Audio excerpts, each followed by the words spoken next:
Shalom, perkenalkan nama lengkap saya Ulfendy Renata Boko, NIM 102-2021-0084, kelas C semester 2, program studi pendidikan Kristen anak usia dini, Fakultas Keguruan dan Ilmu Pendidikan dari Institut Agama Kristen Negeri Kupang.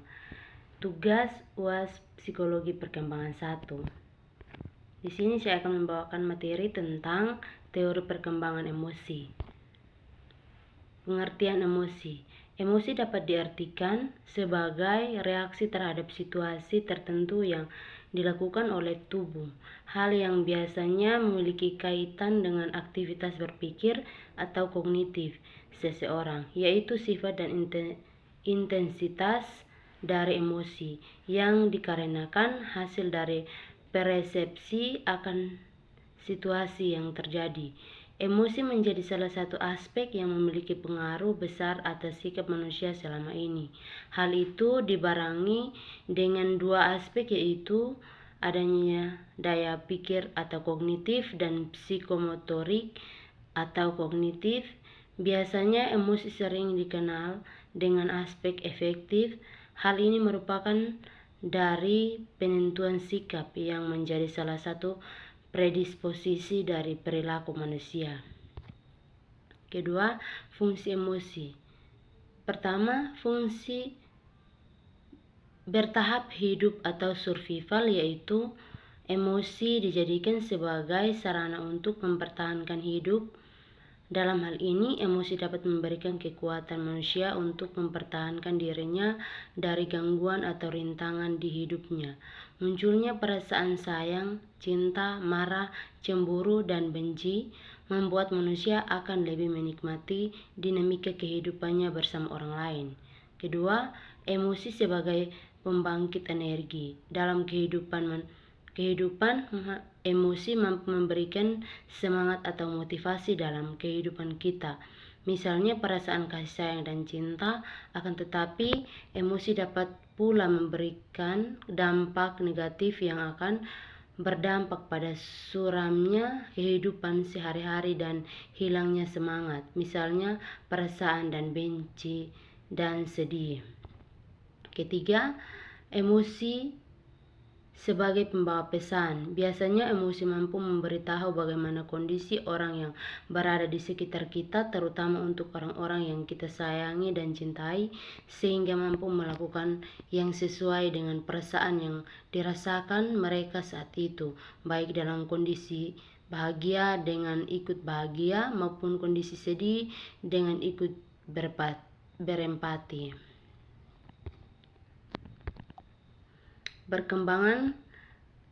Teori perkembangan emosi. Teori James Lange adalah salah satu teori emosi paling awal dari psikologi modern. Teori ini berkembang oleh William James dan Carl James Lange pada abad ke-19. Teori tersebut berhipotesis bahwa rangsangan filosofis atau rangsangan menyebabkan sistem saraf otonom bereaksi yang pada gilirannya menyebabkan individu mengalami emosi.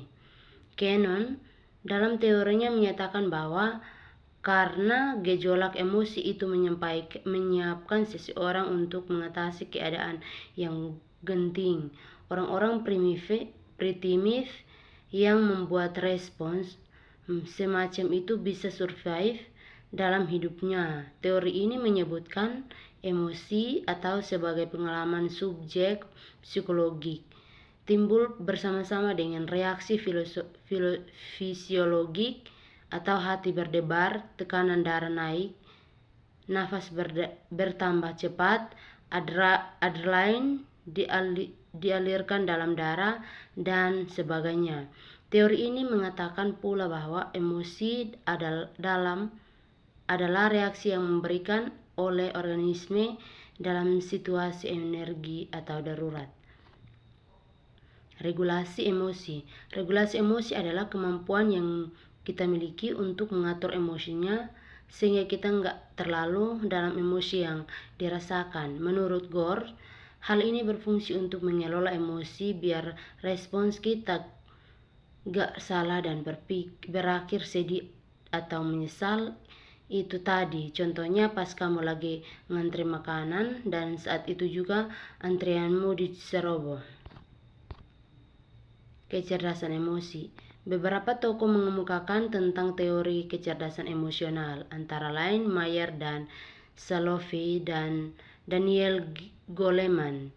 Salovey dan Mayer mendefinisikan kecerdasan emosional atau yang seiring disebut EKI sebagai himpunan bagian dari kecerdasan sosial yang melibatkan kemampuan memantau perasaan sosial yang melibatkan kemampuan pada orang lain, memilah-milah semuanya dan menggunakan informasi untuk membimbing pikiran dan tindakan. Implikasi perkembangan emosi dan emosional. Emosional menurut Sarwono Yusuf 2005 merupakan keadaan pada diri seseorang yang disertai warna efektif baik pada tingkat lemah maupun pada tingkat yang luas. Braja 2005 kemudian mengemukakan beberapa contoh tentang pengaruh emosi terhadap perilaku individu dalam pembelajaran, di antaranya 1.